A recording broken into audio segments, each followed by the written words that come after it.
Hello everyone, this is Meenu Arya and you are watching Let's Learn Together.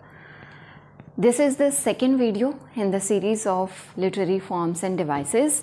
इससे पहले हम sonnet पूरा पढ़ चुके हैं और in today's video we are going to discuss about personification.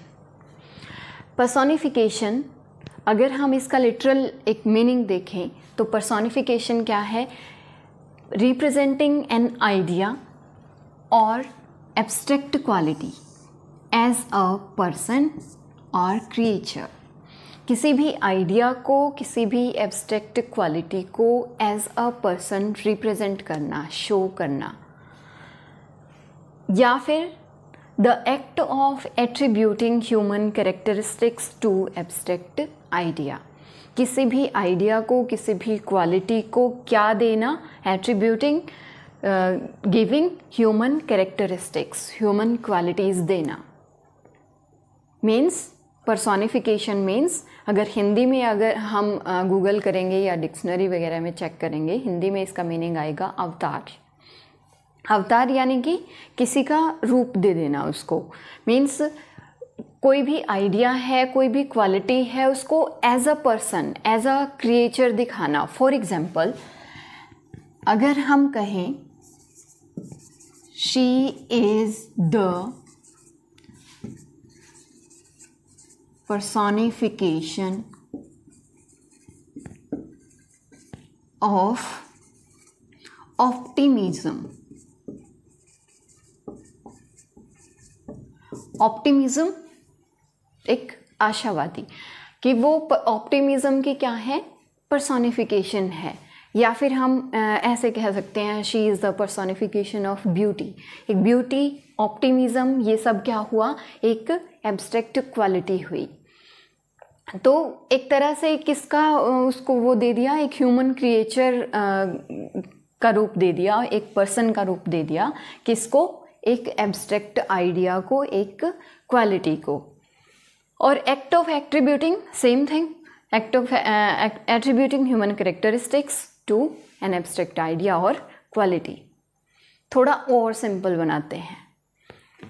हमने हिंदी में पढ़ा है मानवीकरण अलंकार.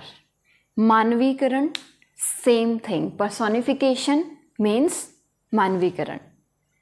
काफ़ी सारा समझ में आ गया होगा, क्योंकि अगर हम रिलेट करके देखें तो पर्सोनिफिकेशन मीन्स मानवीकरण, और मानवीकरण हमने पढ़ रखा है कि जहाँ पे किसी भी वस्तु को, एक ह्यूमन बीइंग की, एक इंसान की, एक जिंदा चीज़ की, जीवित चीज़ की जब तुलना की जाती है या वो क्वालिटी उसको दे दी जाती है, तो तब हम क्या कहते हैं? वहाँ पे मानवीकरण अलंकार होता है. सेम चीज़ क्या होती है? पर्सोनिफिकेशन में होती है, जहाँ पे हम नॉन ह्यूमन बीइंग्स को ह्यूमन बीइंग्स की क्वालिटीज़ दे देते हैं. Simple. Personification is a poetic device. एक डेकोरेटिव डिवाइस समझा जाता है इसको. तो एक डेफिनेशन के रूप में अगर हम इसको लिखना चाहेंगे तो personification is a poetic device where human qualities are attributed और given to non human beings और इनएनिमेट थिंग्स. जहाँ पे ह्यूमन जो क्वालिटीज़ हैं वो किसको दी जाती हैं? इनएनिमेट थिंग्स को, नॉन ह्यूमन बीइंग्स को दी जाती हैं. और जो नॉन ह्यूमन बीइंग्स हैं, नॉन ह्यूमन ऑब्जेक्ट्स हैं, are portrayed in such a way we feel that they have the ability to act like human being. उनको देख के इस टाइप से उनको दिखाया जाता है, उनको चित्रित किया जाता है, उनका डिस्क्रिप्शन दिया जाता है, तो हमें कैसा फील होता है कि they have the ability to act like a human being. एक ह्यूमन बीइंग की तरह से काम करने में या कुछ दिखाने में उनके अंदर क्या है? सेम एबिलिटी है. For example, If I say the sky weeps, sky क्या हुआ? एक तरह से नॉन ह्यूमन ऑब्जेक्ट्स हो गया. और weeps क्या है? weep means to cry. cry is the quality of a human being.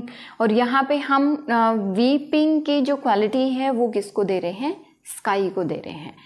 Means in generally हम ये नहीं सोच सकते कि sky जो है कैन क्राई कर सकता है। तो सेकेंड एग्जाम्पल देख लेते हैं। The wind whispered through dry grass. अगर कोई भी एक जो नॉर्मल ह्यूमन बीइंग है, कोई भी किसी चीज़ को देखेगा वो उस चीज़ को एक डेकोरेटिव वे में नहीं बोलेगा। सिर्फ इस टाइप की जो वर्डिंग है किसमें देखने को मिलेगी, पोइट्री में देखने को मिलेंगी, पोएम्स में देखने को मिलेंगी पोइट्स के द्वारा। तो यहाँ पे जो स्काई वीप्स है ये हो गया। देन है the wind whispered through dry grass. Whispering क्या हो गया, ह्यूमन क्वालिटी। विस्परिंग कुछ धीमे से कुछ कहना। तो विंड एक तरह से क्या हुआ, नॉन ह्यूमन बीइंग हो गया। और यहाँ पे हम ये क्वालिटी जो कि एक ह्यूमन बीइंग की क्वालिटी है किसको दे रहे हैं, विंड को दे रहे हैं। नेक्स्ट है the flowers danced in the gentle breeze. Flowers, हम नॉर्मली अगर जेंटल ब्रीज, एक अच्छी सी ठंडी सी हवा बह रही है, बहुत अच्छा सा मौसम है, तो नॉर्मली क्या कहेंगे कि हाँ अच्छी हवा बह रही है, फूल सुंदर लग रहे हैं। लेकिन अगर वही बात कोई पोएट कह रहा है तो कैसे कह रहा है, the flowers danced in the gentle breeze. Means जो डांसिंग की क्वालिटी है, ह्यूमन बीइंग की क्वालिटी है, वो पोएट किसको दे रहा है, फ्लावर्स को दे रहा है। In this slide we can see more examples of personification. For example, Ode to Autumn by John Keats. इस poem में क्या है, जो Ode to Autumn है, यहाँ पे जो autumn season है, autumn season, उसको personified किया गया है, personified as a woman.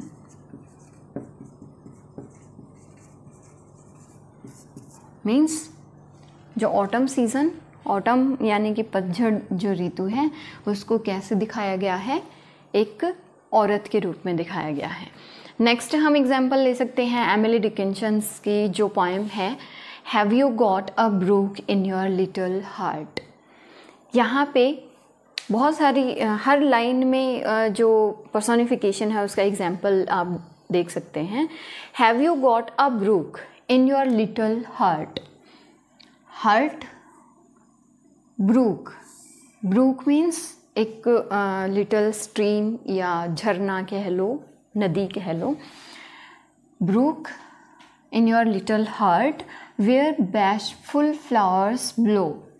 Bashful यानी कि shy. Shy जो क्वालिटी है वो किसको दे रखी है, फ्लावर्स को दे रखी है। And blushing birds. बर्ड्स को किसकी दे दी, blushing. Go down to drink and shadows tremble so. Shadows tremble.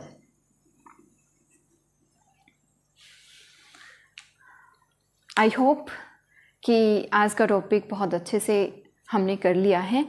I hope you will enjoy learning with me. Thank you, thanks for watching.